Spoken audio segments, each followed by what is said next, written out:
आज दिन तक ये कहता आया था, मेरा मन मेरी सुनता नहीं है, मेरा मन मेरे कंट्रोल में नहीं रहता, मेरा मन बहुत भटकता है।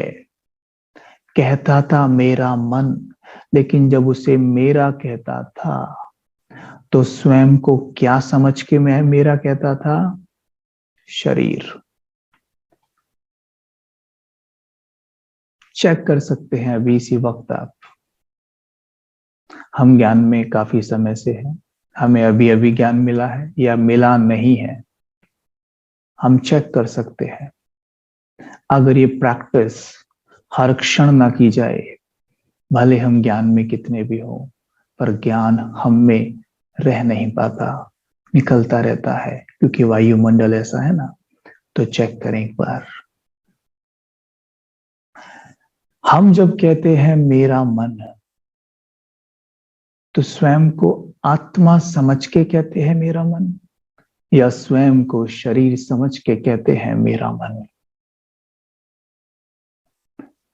अज्ञान काल में तो मुझे कंफर्म है कि 100% हम तो स्वयं को शरीर समझकर ही कहते थे कि मेरा मन मेरी सुनता नहीं है। इससे यह सिद्ध होता है कि मैंने मन को शरीर का बना दिया था, यानी मैंने मन की मां शरीर को बना दिया। तो मन मेरी सुनता कैसे?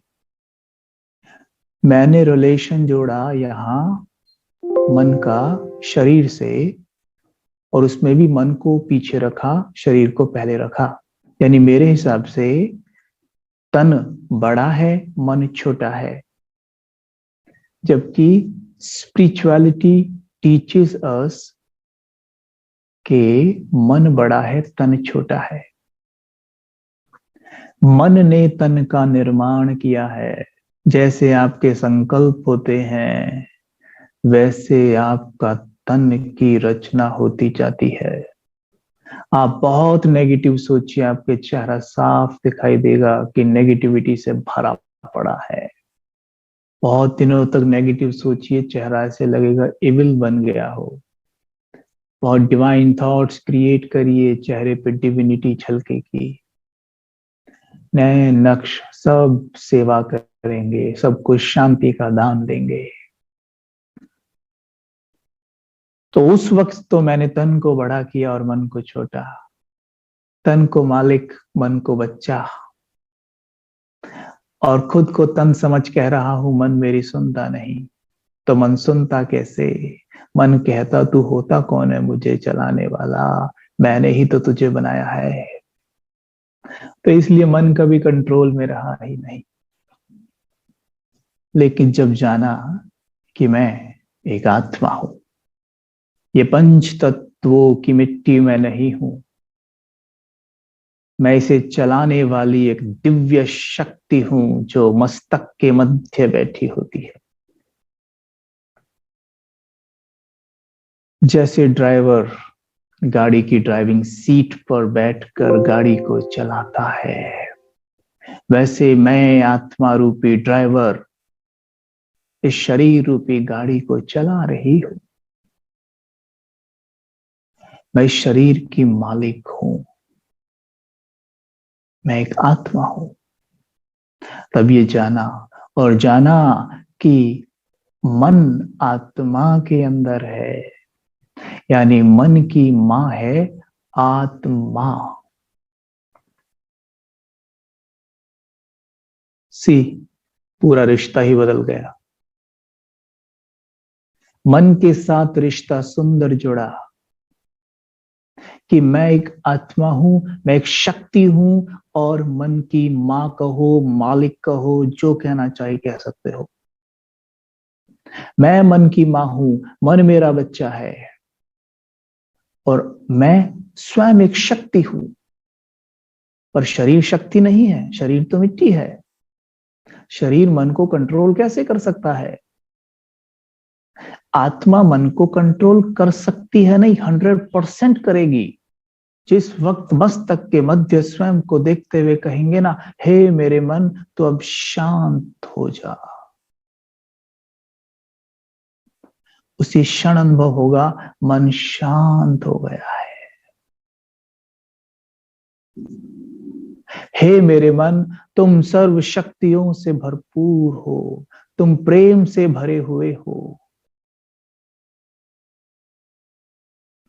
तुम मेरी संतान हो और मैं आत्मा ज्ञान, पवित्रता, सुख, शांति, प्रेम, आनंद, शक्ति से भरी हुई हूं। ये है मुझ मां का दूध अपने बच्चे के लिए। तो बच्चा तो खुश हो जाएगा ना।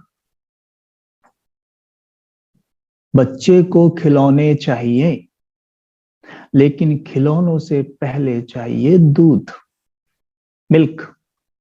अगर मिल्क उसे नहीं मिलेगा तो वो कमजोर हो जाएगा और वो खिलौनों से भी खेल नहीं पाएगा।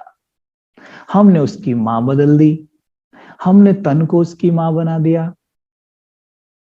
जबकि उसकी मां है आत्मा। अब ये तन रूपी मां तो उसे केवल खिलौने ही दे सकती है, क्योंकि इसके पास ज्ञान, शक्ति, प्रेम रूपी मिल्क नहीं है। तो इसलिए मन कमजोर होता गया, परेशान होता गया, दुखी होता गया, हर दिन गिरते ही चले आए। जो भी कर्म कांड, पूजा पाठ कुछ भी किया हो, योग ध्यान, फिर भी नीचे ही आते जा रहे हैं। WHO हैज डिक्लेयर्ड कि भारत डिप्रेशन में नंबर 1 है, जबकि भारत में भक्ति, पूजा अर्चना सबसे अधिक होती है। इससे सिद्ध होता है कि जो हम भक्ति, पूजा अर्चना करते हैं, उसमें कहीं ना कहीं हमारे मन का कनेक्शन परमात्मा से सही नहीं जुटा हुआ है। और परमात्मा से तो बाद में जुटे, खुद से ही नहीं जुटा हुआ। साफ साफ कहा गया है, हे अर्जुन, तो स्वयं को आत्मा समझ और मन मना भव हो जा। स्वयं को पहले आत्मा समझे बिना हम कभी भी परमात्मा को याद कर ही नहीं सकते। जब स्वयं को बहन समझती हूं तो भाई याद आता है, पत्नी समझती हूं तो पति याद आता है, मैनेजर समझता हूं तो अपने एम्प्लॉइज याद आते होंगे। जब स्वयं को आत्मा समझूंगा तो अपने आप परमात्मा पिता याद आएंगे ही। ये लॉ है। तो यहां पर इस बात को समझेंगे कि मैं एक आत्मा हूं।